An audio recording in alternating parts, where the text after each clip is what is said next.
할렐루야. 수요예배 자리에 나오신 성도 여러분들 환영하고 축복합니다. 오늘도 우리를 자녀로 삼으시고 우리를 부르신 주님을 바라보시면서 예배 자리로 함께 나아가도록 하겠습니다.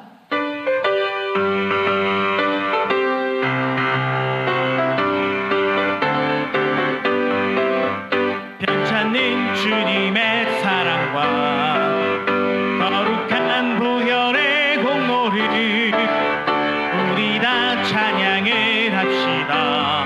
주님을 만나볼 때까지 예수는 우리를 깨끗게 하시는 주시니 그의 피 우리를 눈보다 더 희게 하셨네.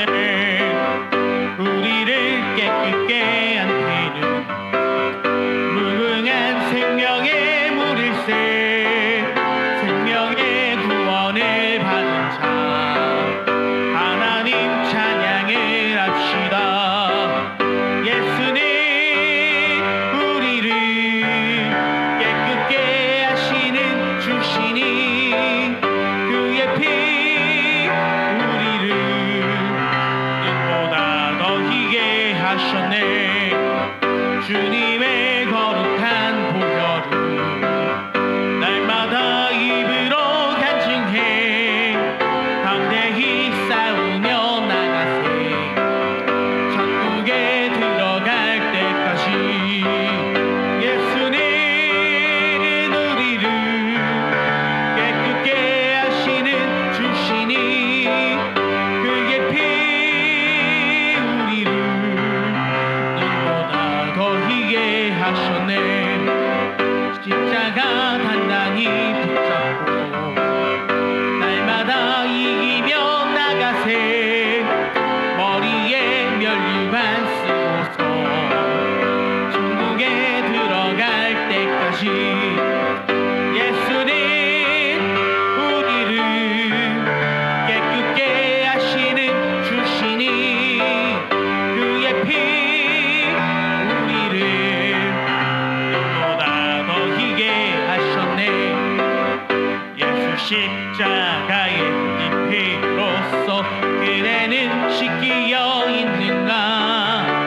더러운 죄 희게 하는 능력을 그대는 참지 않는가. 예수의 보혈로 그대는 씻기어 있는가. 마음속에 여러 가지 죄악이 깨끗이 씻기어 있는가. 주 예수와 밤낮으로 늘 함께 그대는 행동을 하는가. 아무 때나 어디서나 그대는 십자가 붙들고 있는가. 예수의 보혈로 그대는 씻기어 있는가. 마음속에 여러 가지 죄악이 깨끗이 씻기어 있는가. 주님 예수 다시 올 때 그대는 영접할 예복이 있는가. 그대 몸은 거룩한 곳 천국에 들어갈 준비가 됐는가. 예수의 보혈로 그대는 씻기어 있는가. 마음속에 여러 가지 죄악이 깨끗이 씻기어 있는가. 모든 죄의 더러워진 예복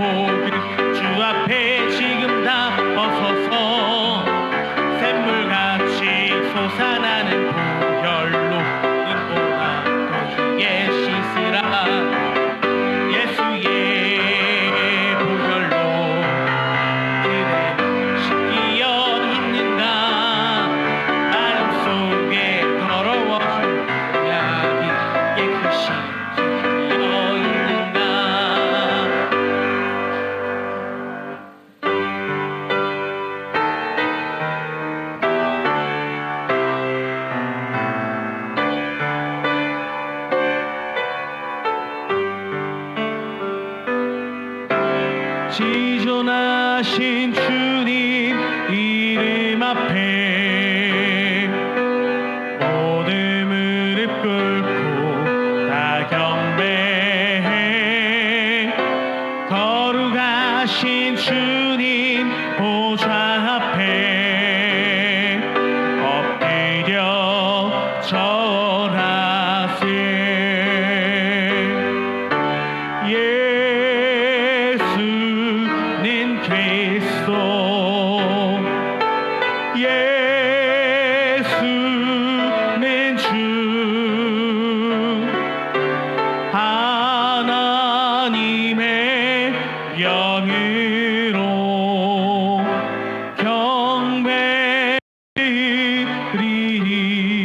경배드리니 지존하신 주님 이름 앞에 모든 무릎 꿇고 다 경배해.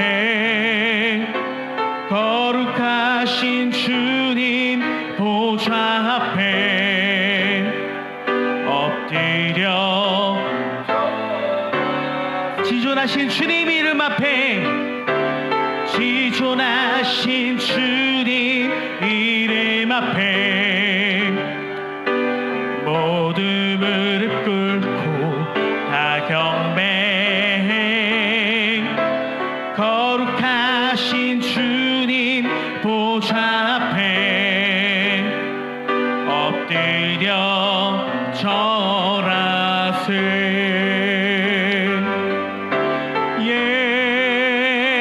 예수는 그리스도, 예수는 주,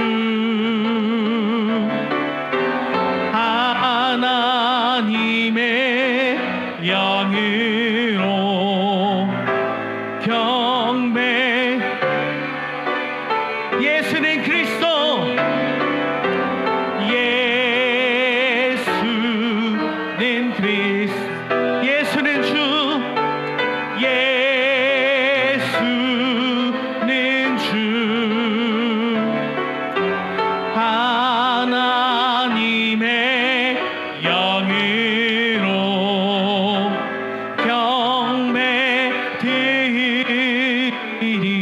경배드리니. 자, 우리 함께 기도하시면서 나아가도록 하겠습니다. 함께 기도하실 때 주님을 바라보며 믿음으로 나아가도록 하여 주시옵소서. 우리 이 땅 가운데 보내시고 주님의 자녀라 하시고 주님의 권속 삼으신 주님의 그네를 생각하며 주님의 말씀 앞에 믿음으로 엎드리며 나아가길 원합니다. 우리를 붙잡으시고 함께하여 주시고 우리를 인도하여 주시옵소서. 믿음으로 살아가도록 하여 주시옵소서. 이제 우리 함께 주여 부르시고 기도하며 나아가도록 하겠습니다. 주여!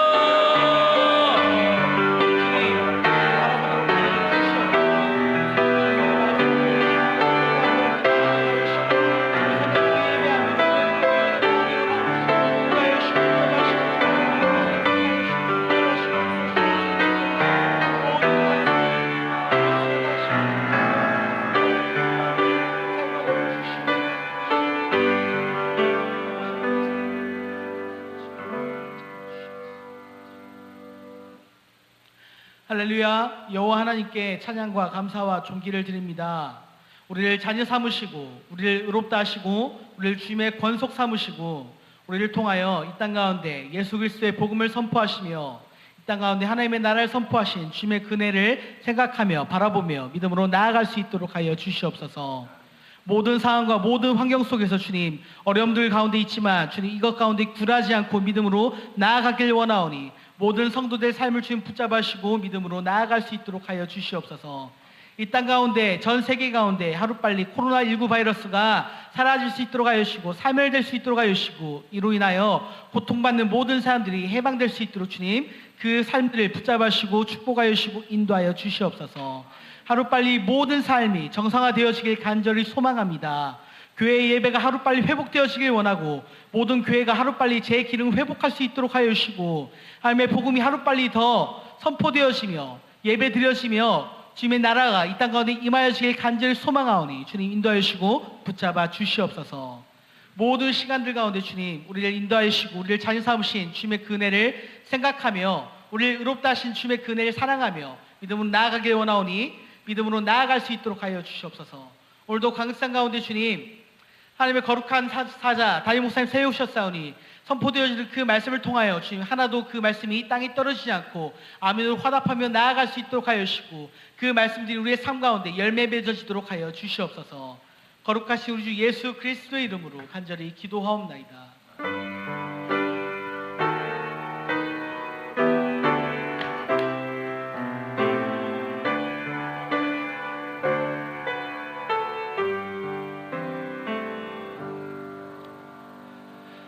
예, 오늘 우리에게 주신 하나님 말씀은 갈라디아서 4장 4절에서 5절 2절 말씀을 우리 함께 봉독하겠습니다. 우리 교재에 나와 있는 우리 하나님 말씀 갈라디아서 4장 4절에서 5절 말씀을 다 같이 우리 한 목소리로 하나님 말씀 읽겠습니다.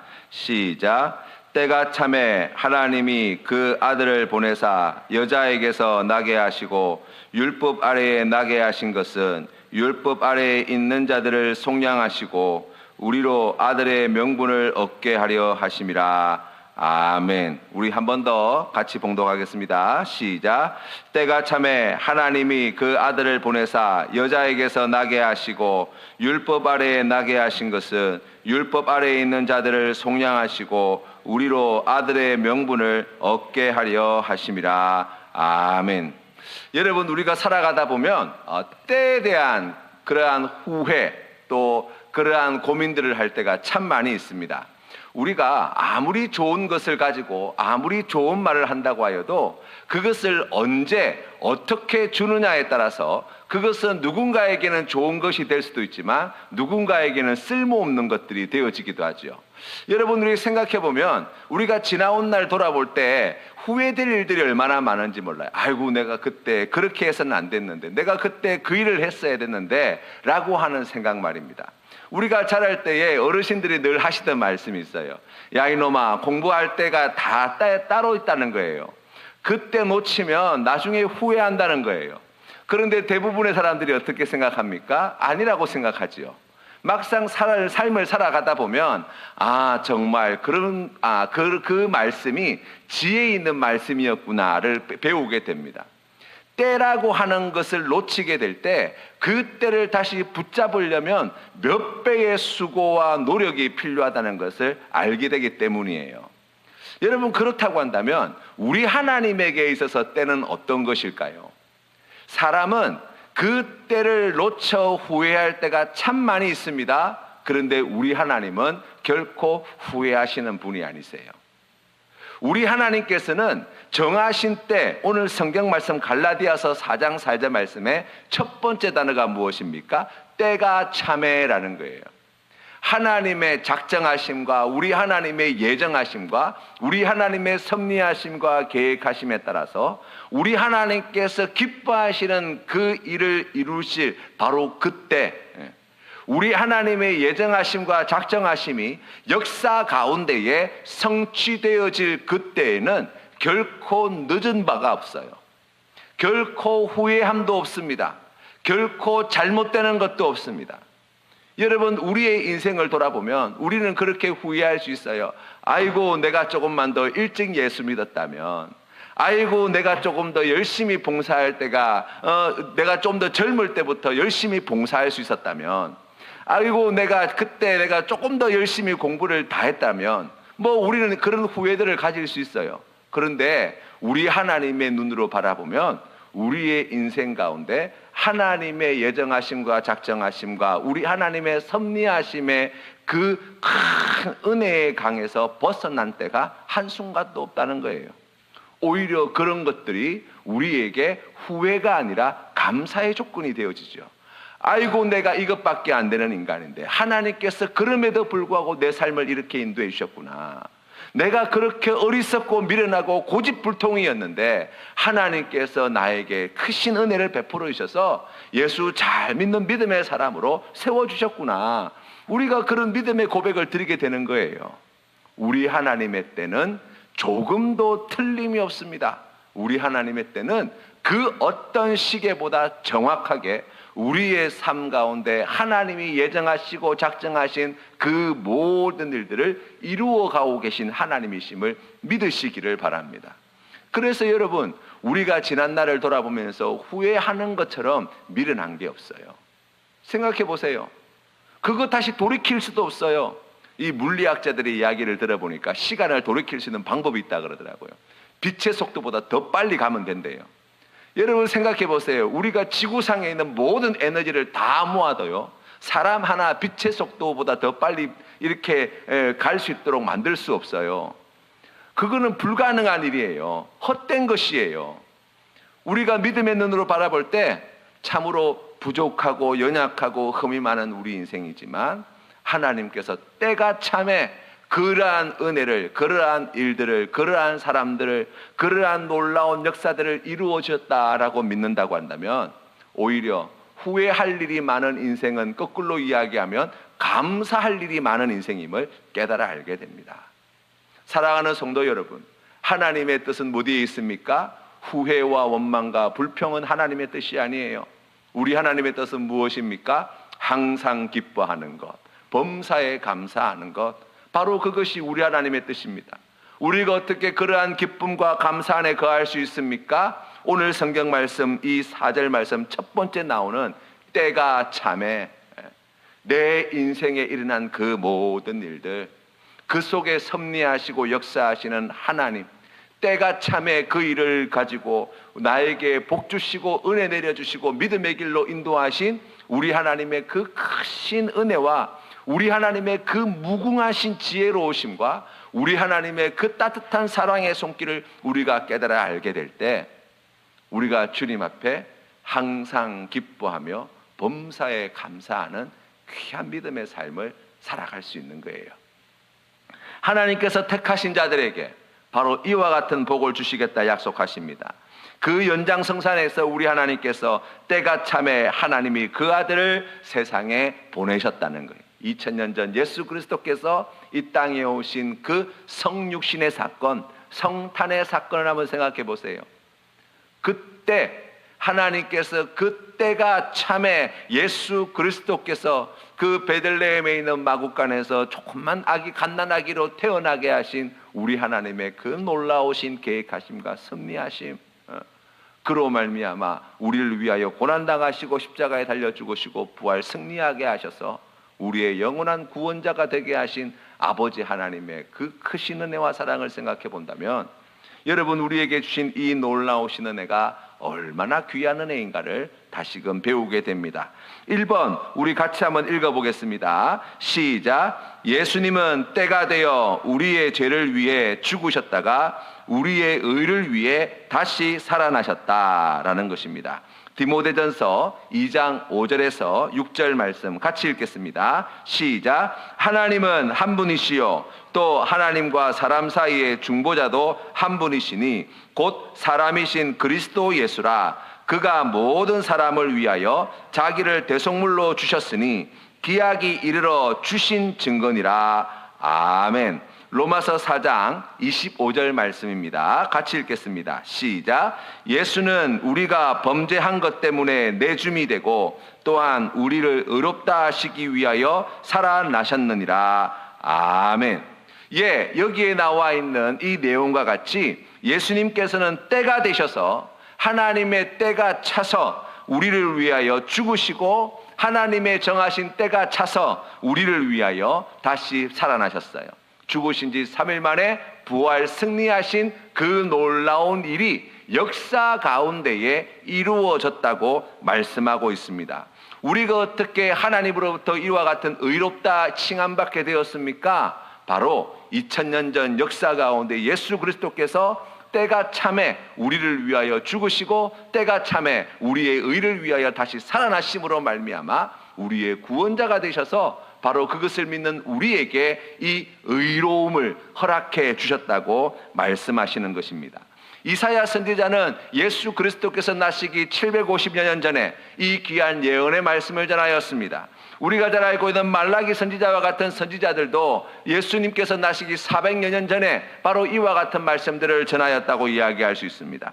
그러나 주님께서 하나님 아버지께서 정하신 때, 그 때가 참에 하나님께서 역사 가운데 이 모든 일들을 이루어 주셨고, 이 일로 말미암아 우리가 의롭다함을 받게 되는 놀라운 은혜를 누리게 되었다 말씀하십니다. 두 번째, 우리 같이 한번 읽어보겠습니다. 시작. 하나님의 칭의는 성령이 적절한 때에 그리스도를 우리에게 실제로 적용하실 때 비로소 이루어진다라는 것입니다. 여기에서도 우리가 주목해서 보아야 될 것은 하나님의 칭의가 언제 이루어지느냐라는 거예요. 여기에 나와 있는 내용을 살펴보면 적절할 때라고 이야기하고 있는데, 그 적절한 때가 언제냐라고 이야기하면 그리스도를 우리에게 실제로 적용하실 때, 바로 그때 하나님의 칭의는 이루어진다는 것입니다. 이 내용을 조금 더 깊이 이해하기 위해서 우리 밑에 있는 말씀을 우리 같이 살펴보도록 하겠습니다. 골로새서 1장 21절 22절 말씀 같이 읽겠습니다. 시작.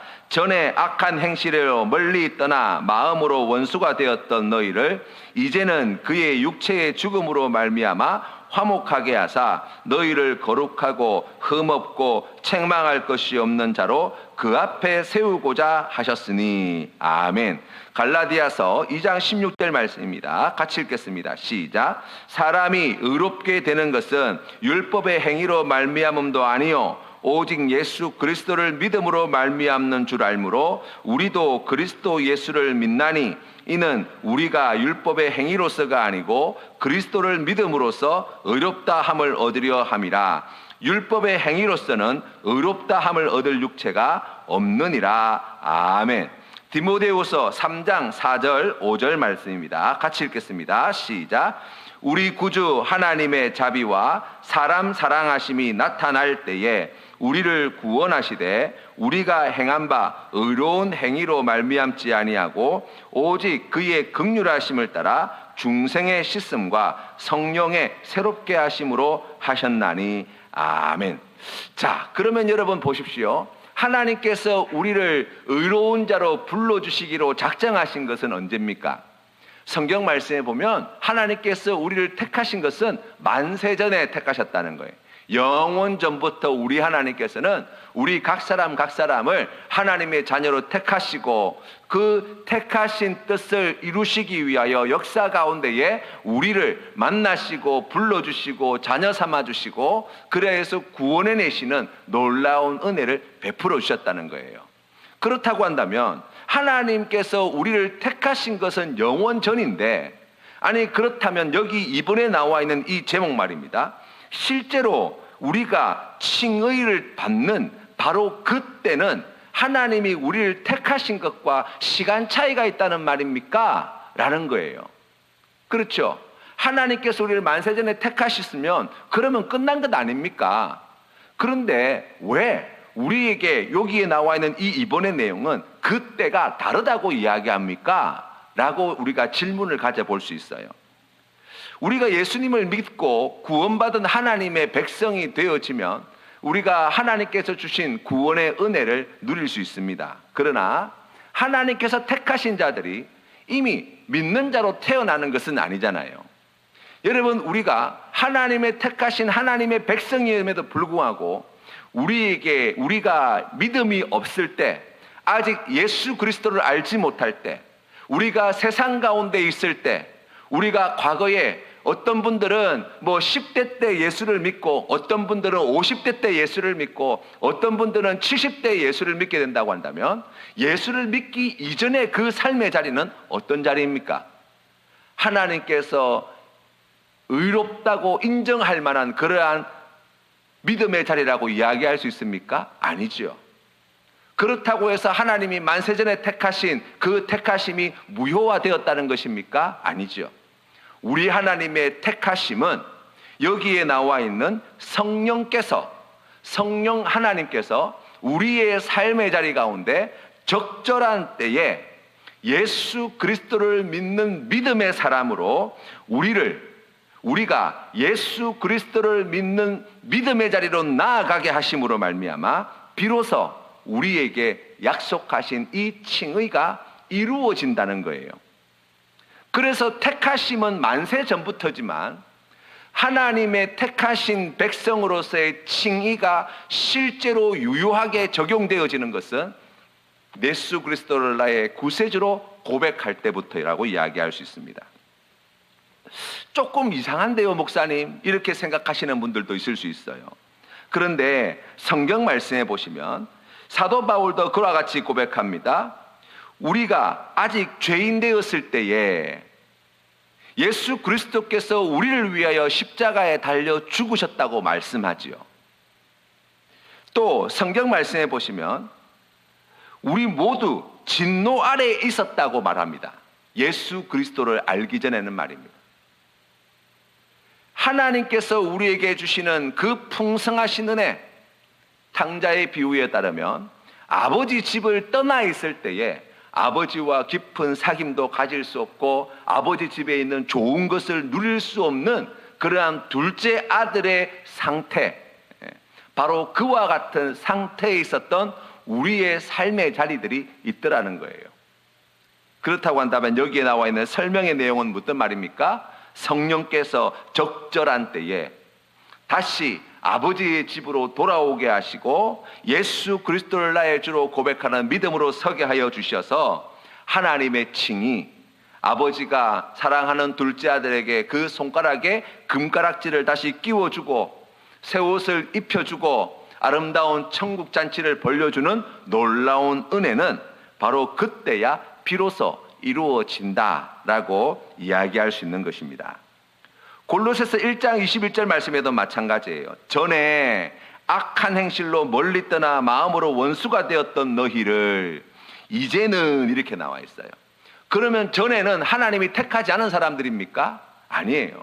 하나님께서 택하셨지만 아직 예수 그리스도를 믿지 않는다는 거예요. 아직 그 복음을 받아들이지 않는다는 거예요. 그럴 때에는 어떤 자라고요? 악한 행실로 멀리 떠나 마음으로 원수된 자들이라고 말씀하잖아요. 그러면 하나님의 택하심은 취소되어져야 합니까? 무효한 것입니까? 아니라는 거예요. 우리 하나님께서 우리를 의로운 자로 불러주실 때 이제는 그의 육체의 죽음으로 말미암아 화목하게 하사 칭의의 은혜를 우리가 입어서 하나님과 화목하게 되고 그 관계가 화목하게 될 때 우리의 삶이 거룩하여지고 흠없어지고 책망할 것이 없는 그러한 믿음의 삶으로 변화되어지고 성숙되어지고 성장하게 되어지는 기쁨, 그 성화의 길을 걸어가게 될 것이다 라고 약속해 주시는 것입니다. 갈라디아서 2장 16절 말씀도 마찬가지예요. 의롭게 되는 것이 우리의 행위에 있지 않고 우리의 믿음에 있다고 한다면 예수 그리스도를 나의 구세주로 믿습니다 라고 하기 이전과 이후의 삶을 생각해 본다면 어떻게 우리가 예수 그리스도를 주로 고백하게 되었습니까? 하나님께서 택하신 자들에게 하나님께서 정하신 때가 참에 성령께서 우리의 인생에 개입하시고 우리를 감동감화시켜 주셔서 예수 그리스도를 나의 주로 고백하게 하심으로 바로 그러한 놀라운 은혜와 복을 받게 되었다는 거예요.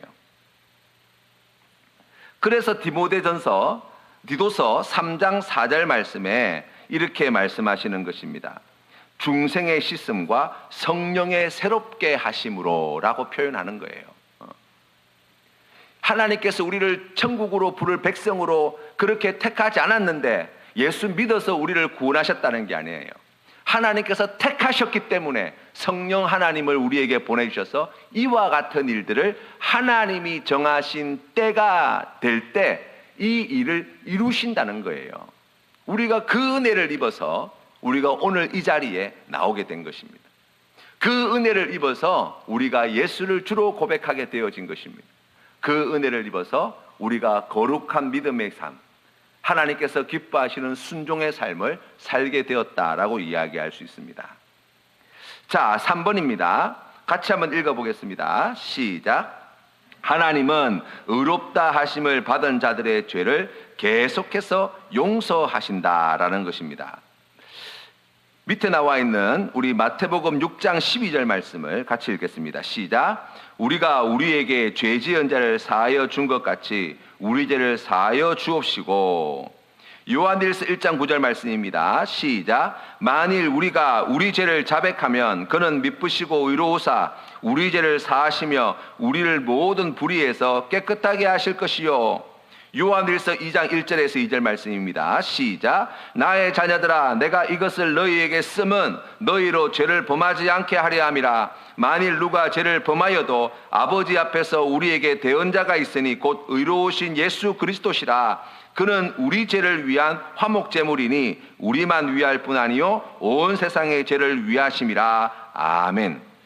여러분, 우리가 여기에 나와 있는 이 내용들을 자세히 살펴보세요. 이 제목부터 우리가 살펴보면 하나님은 의롭다 하심을 받은 자들의 죄를 계속해서 용서하신다라는 말은, 이 말을 다른 말로 우리가 똑같은 의미인데 조금 더 다른 각도에서 보면 이렇게 해석할 수 있어요. 하나님은 의롭다 하심을 받은 자들을, 하나님께로부터 의롭다 하심을 받은 자들은 계속해서 죄를 짓는다라는 거예요.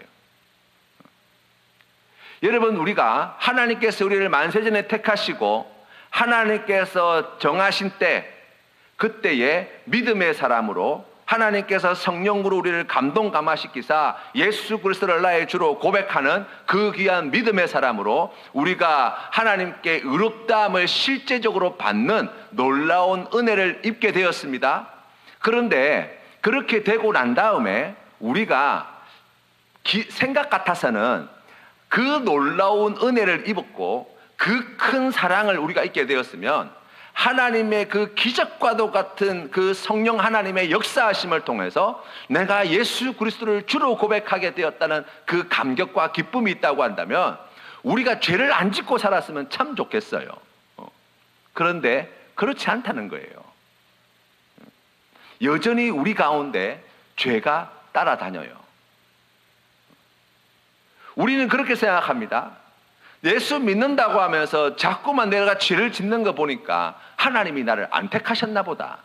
내가 하나님의 자녀가 아닌가 보다. 나 혼자 착각하고 있었나 보다. 아니에요. 지금 여기에서 말씀하시는 게 바로 그것이잖아요.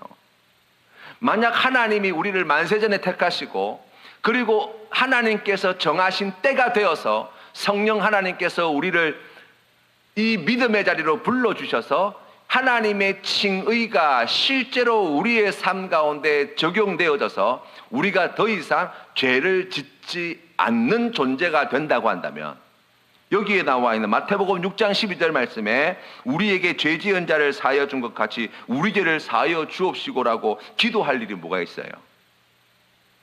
이런 기도는 존재할 수가 없는 거예요. 또 요한일서 1장 9절 말씀에도 마찬가지죠. 우리가 우리 죄를 자백하면 하나님이 의롭게 하시고 하나님께서 택하시고 하나님께서 의롭다고 인정해 주신 자인데 지금 죄를 자백해야 될 죄가 있다는 거잖아요. 그러면 하나님의 의롭다 하시는 것은 그러면 취소되어야 되는 것 아닌가? 그거 잘못된 것 아닌가? 그거 틀린 것 아닌가? 내가 그런 믿음의 자리에 있다고 한다면 내 신앙, 내 구원, 내 믿음은 가짜가 아닌가? 아니에요. 아니에요. 우리가 그렇게 대단한 존재가 아니에요. 우리 마음이 그렇게 튼튼하고 강해서 이런 유혹과 시험에 한 번도 넘어지지 않는 그런 존재가 아니에요. 악한 마귀의 그 교묘한 술책에 넘어가지 않을 만큼 예수 믿었다고 해서 그런 지혜를 갖게 된 것도 아니에요. 어찌 보면 하나님으로부터 의롭다 인정함을 받았음에도 불구하고 끊임없이 죄 지으며 살아가는 존재예요. 그러나 하나님께서 우리에게 무엇을 요구하십니까? 너 죄 지었으니까 너 당장 지옥 가야지. 우리 하나님의 뜻이 그게 아니죠. 무엇입니까? 오늘 성경 말씀에서 계속해서 반복해서 들려주시는 말씀, 회개하라는 거예요. 하나님 앞에 그 죄를 자복하라는 거예요. 하나님께서 우리에게 죄가 있다고 말씀하실 때 하나님께서 우리의 심령 안에 감추어져 있는, 드러나지도 않는, 표나지도 않는 그러한 악한 마음과 생각이 있음을 나타내 보여주실 때 뭐 하라는 거예요? 우리를 기꺼이 용서해 주시는, 자비로우신 하나님 앞에 나아가서 오늘 성경 말씀에 우리가 우리의 죄를 자백하게 하시는 하나님이시라는 거예요. 그것을 하나님께서 기쁘게 여기신다는 거예요. 그것을 하나님께서 의롭게 보신다는 거예요. 자백하기만 하면, 용서를 구하기만 하면 우리 하나님은 어떻게 하십니까? 미쁘시고 의로우사 우리 죄를 사하시며 우리를 그 모든 불의에서 깨끗하게 하실 것이다 약속하십니다. 아니, 어떻게 우리가 그런 은혜를 입을 수 있습니까? 우리가 어떻게 그런 은혜를 입을 수 있습니까? 예수 그리스도께서 나의 죄를 대속하시기 위하여 십자가에 달려 죽으신 우리의 구원자, 구세주 그리스도이심을 믿는 믿음이 있기 때문이에요. 우리에게 정당히 받으셔야 할 그 죄값을 예수 그리스도께서 다 지불하셨기 때문이에요. 그래서 하나님이 기꺼이 용서해 주시는 거예요. 그래서 여러분, 우리가 하나님께 회개하고 죄 사함 받고 용서받는 것은 공짜가 아니에요. 립 서비스로 우리가 하나님께 하나님 내가 잘못했습니다 라고 해서 하나님이 우리의 죄를 그래 네가 이야기했으니까 없는 걸로 치자, 아니에요.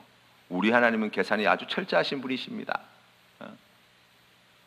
우리가 하나님 앞에 죄를 자복하면 우리의 죄를 기꺼이 용서해 주시지만 그 죄값은 그의 독생자이신 예수 그리스도의 십자가에서 다 받아내시는 분이세요. 우리의 모든 죄의 죄값을 예수 그리스도에게서 호리도 남김없이 다 받아내시는 분이 우리 아버지 하나님이시라고요. 예수 그리스도를 구주로 고백하는, 나를 위해서 십자가에 달려 죽으신 예수 그리스도를 우리가 고백하는 믿음의 사람이 되었다는 것은 무엇입니까? 그것을 알게 되었다는 거예요. 그 사랑을 깨닫게 되었다는 거예요. 그 하나님의 공의로우심과 정의로우심을 알게 되었다는 거예요. 그래서 우리가 하나님 앞에 범죄할 때 우리가 그것을 부끄럽게 생각하고 그것을 가슴 아프게 생각하고 가슴을 치며 주님 앞에 자복하고 통회하고 회개하는 거예요. 여러분, 우리 하나님이 용서해 주실 때 가슴을 100번 쳐야, 눈물을 흘려야 용서해 주셔서 우리가 그렇게 하는 거 아니잖아요. 아니, 잘못했다고 하면 다 용서해 주시는데 기쁘게 우리가 자복해야 되는 거 아닙니까? 회개할 때 우리 기쁘게 해야 되는 거 아니에요? 하나님 너무 감사합니다. 내가 죄를 지었는데요, 오늘 제가 도둑질했는데요, 오늘 제가 누구를 미워했는데요, 용서해 주세요. 용서함 받고 깨끗함 받았으니 우리가 얼마나 기뻐요. 그럼 회개할 때 왜 울어야 돼요? 왜 통회해야 돼요? 왜 옷을 찢어야 돼요? 공짜가 아니어서 그래요. 하나님께서 택하신 백성들을 죄 사해 주시기 위해서, 그 죄로부터 깨끗하게 하시기 위해서 아버지 하나님께서 그 아들 예수 그리스도에게서 그 죄값을, 나의 죄값을 홀이라도 남김없이 다 받아내신다는 것을 알기 때문이에요. 그래서 우리가 옷을 찢어야 돼요. 그래서 우리가 가슴을 쳐야 되는 거예요. 그래서 우리가 통회하고 애통하고 자복하는 마음으로 주님 앞에 엎드려야 되는 거예요. 우리에게 계속해서 이 용서의 은혜를 주시기 위하여서 하나님께서 그 모든 일을 이루신다 말씀하십니다. 자, 4번입니다.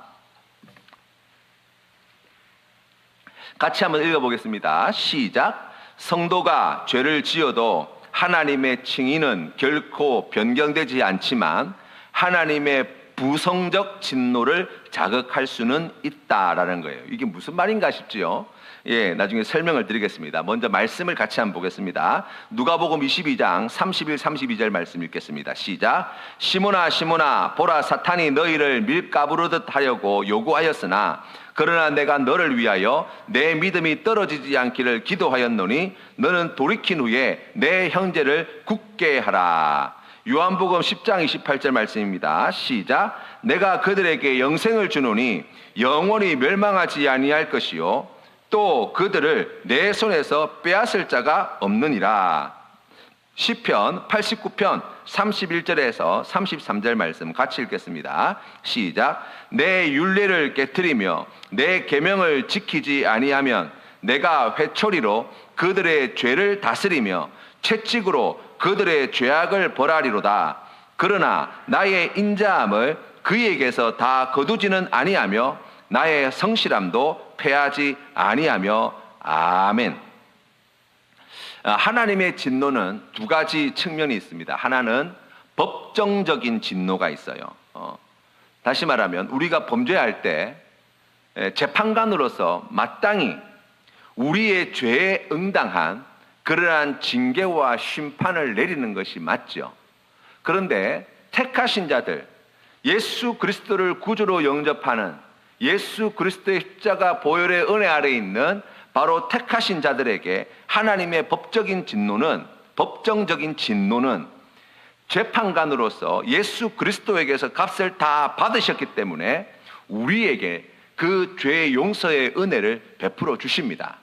그런데 하나님 아버지의 아버지로서의 마음, 우리 하나님의 부성적인 진노하심이 있다는 것을 알아야 돼요. 왜 그럴까요? 하나님은 우리가 범죄하는 것을 너무나 가슴 아파하시는 분이시기 때문이에요. 우리가 잘못을 저지를 때 법정적인 진노는 거두시는 분이십니다. 그래서 심판하지 않으시는 거예요. 지옥으로 보내지 않으시는 거예요. 용서해 주시는 거예요. 그런데 하나님의 마음은 거기에서 한 걸음 더 나아가서 아버지로서의 이 진노하심이 있다는 거예요. 우리의 죄에 대하여. 아버지로서 하나님께서 우리에게 원하시는 것은 하나예요. 뭘까요? 죄 안 짓는 거. 사랑하는 아들이, 하나님께서 택하신 사랑하는 주의 백성들이 이 사망의 음침한 골짜기에서 방황하고 헤매이는 거, 그 죽을 길로 달려가는 거, 그거 안 했으면 좋겠다는 거예요. 우리에게 복 주시기를 원하시고, 우리가 잘 되기를 기뻐하시고, 우리에게 생명 주시기를 원하시고, 하나님께 주시는 행복과 참 기쁨을 누리며 살 수 없도록 만드는 그 죄악의 길, 그 비극의 길, 그 고통의 길, 그 비참한 죄의 길에서 떠나기를 원하시는 거예요. 하나님의 마음은 하나님께서 택하신 백성들이 하나님 안에서 참 행복했으면 좋겠다는 거예요.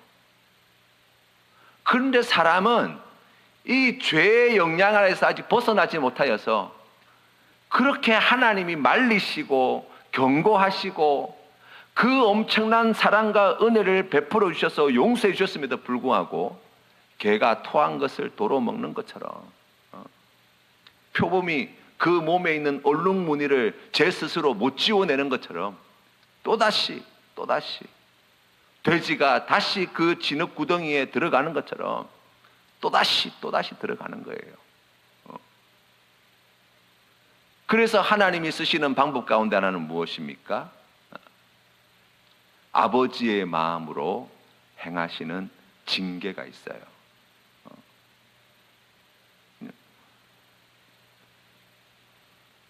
하나님께서는 이 시편 89편 말씀에 보다 자세히 나와 있는데요. 내 율례를 깨트리며 내 계명을 지키지 아니하면 어떻게 하신다고요? 회초리로 그들의 죄를 다스리시겠대요. 고통이라고 하는 하나님의 징계하심, 아버지가 아들을 징계하심 같이 하나님께서 죄에서 떠나지 않는 택하신 주의 백성들, 하나님의 자녀들을 이와 같이 징계하신다는 거예요. 왜요? 죄에서 떠나라고. 더 이상 죄 짓지 말라고.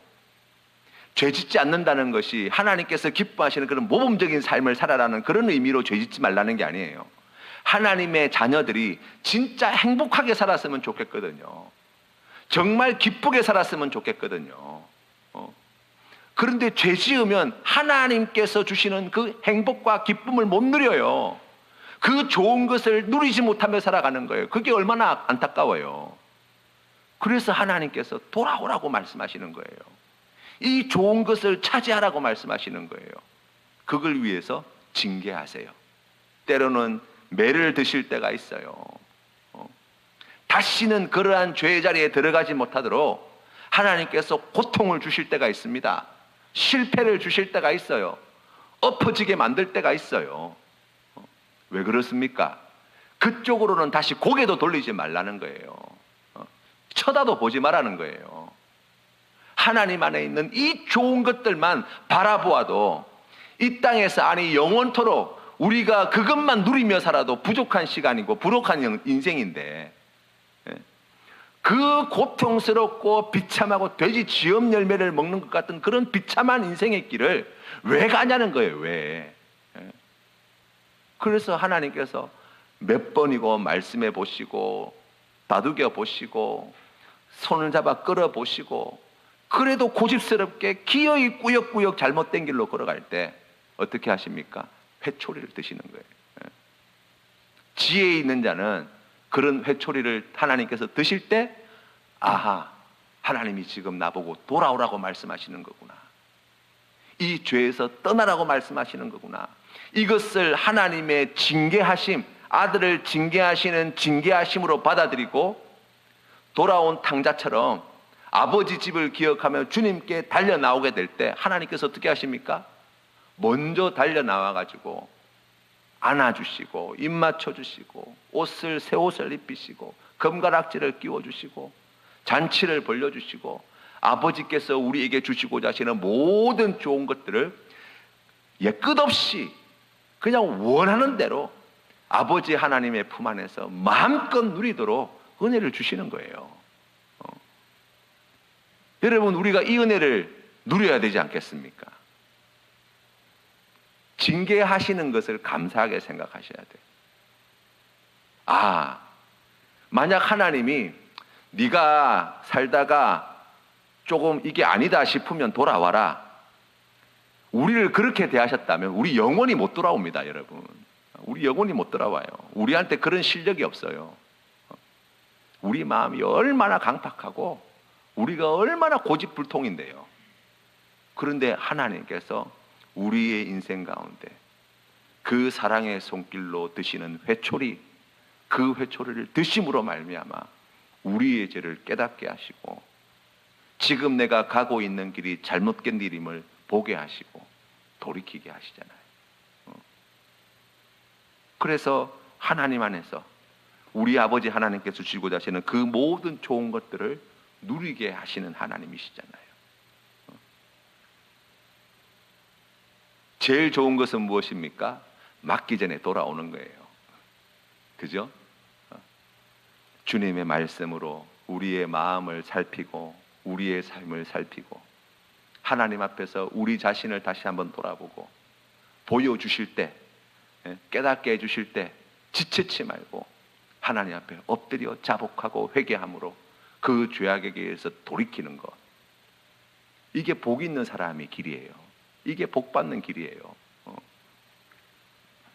사랑하는 성도님들에게 이와 같은 은혜가 있으시기를 주님의 이름으로 축원합니다. 자, 5번입니다. 같이 한번 읽어보겠습니다. 시작. 하나님은 성도를 겸손하게 하시고 죄를 고백하게 하시며 용서를 구하고 믿음과 회개를 새롭게 할 때까지는 자신의 은혜로우신 얼굴빛을 그들에게 비추지 않으신다라는 것입니다. 자, 여기에서 조금 오해하기 쉬운 것이 있는데요. 그러면 우리가 하나님 말씀대로 잘 순종해야 하나님은 우리에게 은혜를 베푸시는 분인가? 아니에요. 하나님은 선인과 악인에게 동일하게 은혜를 베푸십니다. 그런데 하나님께서 주시는 은혜를 은혜로 받아 누릴 수 있는 사람은 어떤 사람입니까? 라고 이야기하면, 여기에 말씀, 이 제목에 나와 있는 대로 이야기하면 하나님 앞에 겸손한 사람, 하나님 앞에 죄를 고백하는 사람, 바로 그와 같은 자들이 하나님께서 베풀어 주시는 은혜를 누릴 수 있다는 거예요. 바로 그런 의미입니다. 자, 시편 51편 7절에서 12절 말씀, 조금 긴 말씀인데요. 오늘 이 내용을 관련해서 가장 잘 보여주는 말씀이어서 함께 읽어보도록 하겠습니다. 같이 읽겠습니다. 시작. 우슬초로 나를 정결하게 하소서. 내가 정하리이다. 나의 죄를 씻어주소서. 내가 눈보다 희리이다. 내게 즐겁고 기쁜 소리를 들려주시사 주께서 꺾으신 뼈들도 즐거워하게 하소서.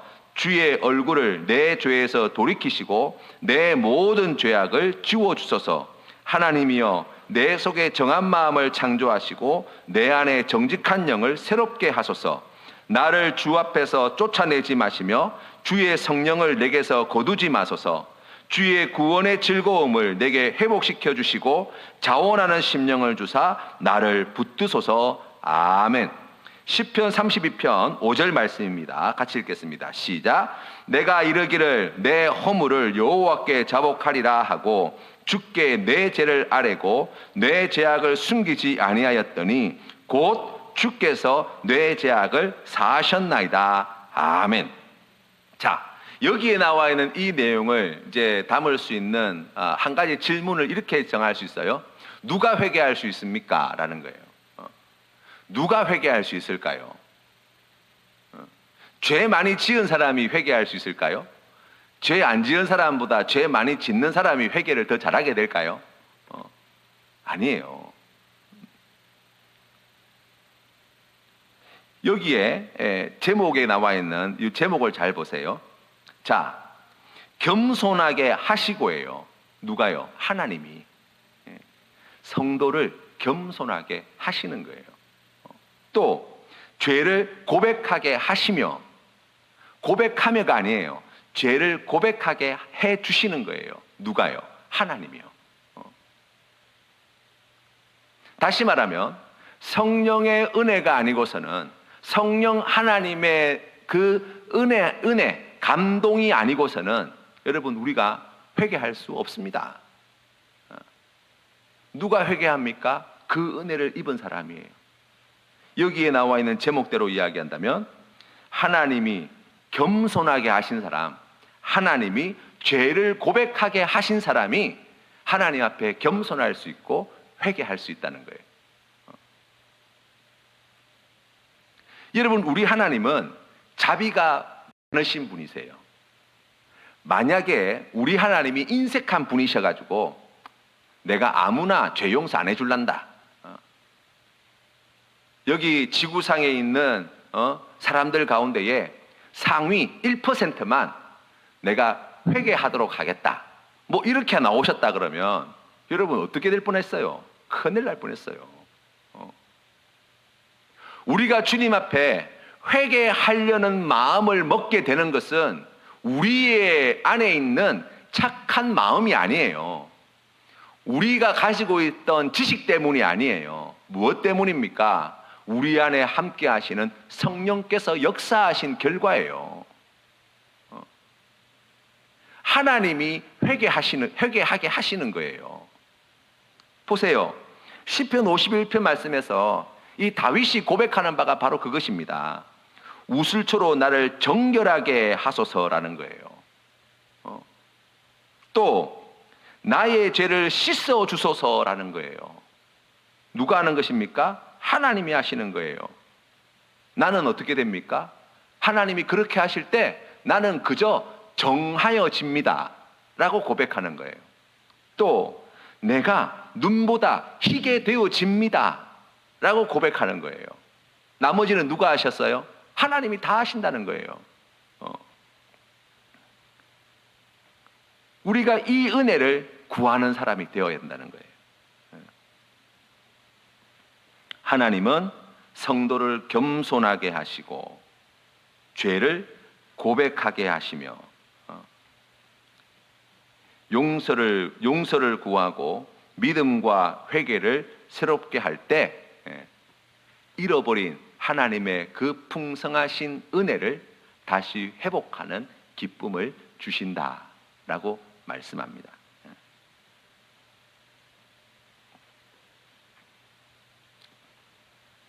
왜 우리에게 이런 은혜를 주십니까? 하나님이 택하셨거든요. 하나님의 자녀로 택해 주셨거든요. 그래서 의롭게 칭하여 주시고 의롭다 인정하여 주시고 우리에게 믿음을 주셔서 그 믿음으로 말미암아 의롭다 인정받게 하시고 의롭다 인정받게 하신 하나님의 그 작정하심이 취소되거나 변질되거나 왜곡되지 않도록 하기 위하여 우리를 실제로 의로운 삶으로 가게 하시는 거예요. 그래서 회개하게 하시고 하나님 앞에 엎드리게 하시고 말 안 들으면 징계도 하시고 회초리도 드시고 때로는 우리에게 사랑하는 말씀을 들려주시고 우리를 때로는 붙들어 주시고 필요한 것들을 공급하여 주시기도 하시고 또 우리가 사랑하는 것들을 빼앗아 가기도 하시고 왜요? 하나님께서 우리를 의롭다고 하셨잖아요. 그래서 실제로 의로운 사람으로 만드시려고 그 일을 하시는 거예요. 우리를 구원하시기로 작정하셨잖아요. 그 구원을 실제로 이루시기 위해서 그 놀라운 일들을 하시는 거예요. 자, 마지막 6번입니다. 같이 한번 읽어보겠습니다. 시작. 구약시대나 신약시대나 성도의 칭의는 모든 면에서 차이가 없다라는 것입니다. 자, 갈라디아서 3장 13절 14절 말씀 같이 읽겠습니다. 시작. 그리스도께서 우리를 위하여 저주를 받은 바드사 율법의 저주에서 우리를 속량하셨으니 기록된 바 나무에 달린 자마다 저주 아래 있는 자라 하였습니다. 이는 그리스도 예수 안에서 아브라함의 복이 이방인에게 미치게 하고 또 우리로 하여금 믿음으로 말미암아 성령의 약속을 받게 하려 함이라. 아멘. 로마서 4장 23절 24절 말씀을 같이 읽겠습니다. 시작. 그에게 의로 여기졌다 기록된 것은 아브라함만 위한 것이 아니요 의로 여기심을 받을 우리도 위함이니 곧 예수 우리 주를 죽은 자 가운데서 살리신 이를 믿는 자니라. 아멘. 우리가 예수님께서 이 땅에 오시기 전에 구약의 시대에 있었던 그러한 자들은 어떻게 하나님께로부터 의롭다함을 받습니까? 라고 이야기하면 믿음이에요. 믿음 하나밖에 없습니다. 행위가 아니에요. 선행을 많이 해서가 아니에요. 믿음 때문에 의롭다 하심을 받습니다. 그 조상이 누굽니까? 아브라함이에요. 오늘 이 시대를 살아가는 우리가 하나님으로부터 의롭다 인정받게 되어지는 것은 무엇 때문입니까? 믿음 때문이에요. 하나도 다르지 않습니다. 아브라함은 어떻게 구원받았습니까? 라고 이야기하면 예수 그리스도의 십자가의 대속의 은혜로 구원받았어요. 왜요? 우리 주님의 십자가 대속의 은혜는 어제나 오늘이나 영원토록 변함이 없거든요. 유효하거든요.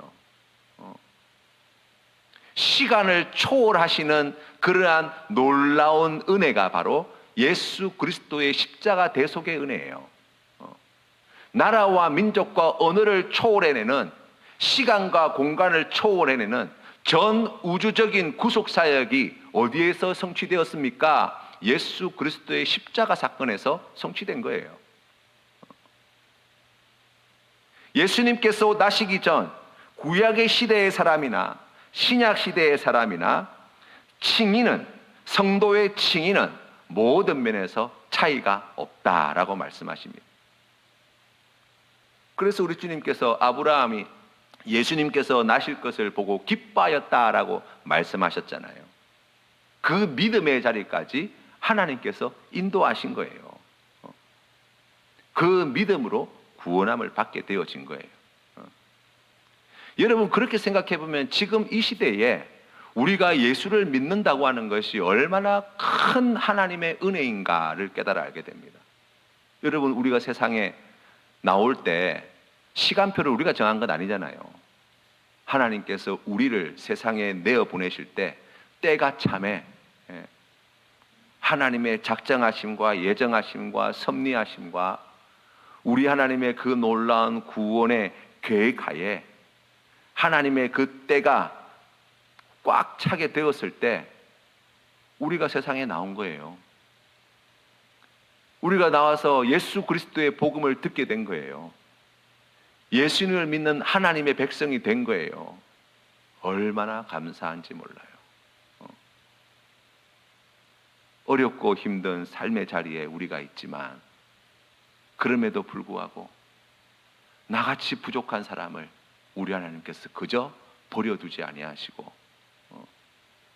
선한 것이라고는 눈꼽만큼도 찾아볼 길 없는 나를 하나님께서 이 귀한 믿음의 길로 인도하시기 위하여 오늘도 성령 하나님께서 적절한 때에 그리스도를 우리에게 실제로 적용하게 하시고 믿음으로 나아가게 하시고 또 우리를 겸손하게 하시고 죄를 고백하게 하시고 하나님께서 우리에게 맡겨주신 귀한 사명을 감당하게 하시고 복음을 전하게 하시고 예배 드리게 하시고 기도하게 하시고 찬양하게 하시고 성령 하나님께서 우리를 그렇게 인도해 주셔서 우리의 믿음이 지금 유지되어지고 성장의 길로 성숙의 길로 성화의 길로 나아갈 수 있도록 이끌어 주신다 생각해 볼 때 여러분 얼마나 크고 놀라운 은혜를 우리가 입으며 살아가는가 깨달아 알게 됩니다. 그래서 우리가 하나님 앞에 감사할 것밖에 없어요. 하나님 앞에 기뻐할 것밖에 없어요. 그 은혜 생각해 보면 나는 아무것도 한 것이 없는데 하나님이 다 하셨습니다. 우리가 고백할 수밖에 없어요. 그 큰 기쁨과 감격을 안고 우리가 주님을 더욱 뜨겁게 사랑하는 믿음의 삶을 사시는 하나님께서 기뻐하시는 거룩한 삶을 사시는 우리 모든 성도님들 다 되시기를 주님의 이름으로 축원합니다. 함께 기도드리겠습니다. 하나님 아버지 은혜를 감사합니다. 우리에게 베풀어 주신 이 놀라우신 은혜를 주님 말씀을 통하여 다시 깨닫습니다. 하나님, 우리를 겸손하게 하시고 우리를 회개하게 하시고 우리를 믿음의 길로 인도하시고 우리에게 하나님께서 기뻐하시는 거룩한 길을 걸어갈 수 있도록 인도해 주시는 하나님 아버지, 주님의 인도하심에 기쁨으로 순종하는 우리 모두가 되게 하여 주시고 회개할 일이 있을 때 지체치 말고 자복하며 엎드려 애통하며 주님 앞에 우리의 죄를 고백하게 하시고 죄사함의 기쁨과 하나님께서 기뻐하시는 거룩한 삶이 회복되어지는 우리의 믿음의 자리가 될 수 있도록 복내려 주시옵소서. 하나님 아버지, 그리하여서 우리 센텀 장로교회가 거룩한 성도들로 충만한 교회 되게 하시고 세상의 빛과 소금으로서의 사명을 감당하는 귀한 교회 되게 하시고 아직 그 놀라우신 은혜와 사랑을 알지 못하는 많은 사람들에게 이 기쁜 소식을 힘써 전하는, 그리하여 많은 사람들을 옳은 길로 인도하는 데 귀하게 쓰임받는 교회 될 수 있도록 은혜 더하여 주시옵소서. 이제는 우리 주 예수 그리스도의 크신 은혜와 아버지 하나님의 영원하신 사랑과 성령 하나님의 교제하심이 오늘 주시는 말씀 마음에 깨달아 하나님 앞에 기쁨과 감사함으로 순종함으로 믿음으로 나아갑니다 고백하는 주의 백성들 머리 위에 흩어져 있는 귀한 믿음의 권속들과 그 가정과 생업과 이 나라 이민족 위에 이제로부터 영원토록 함께 하시기를 간절히 축원하옵나이다. 아멘.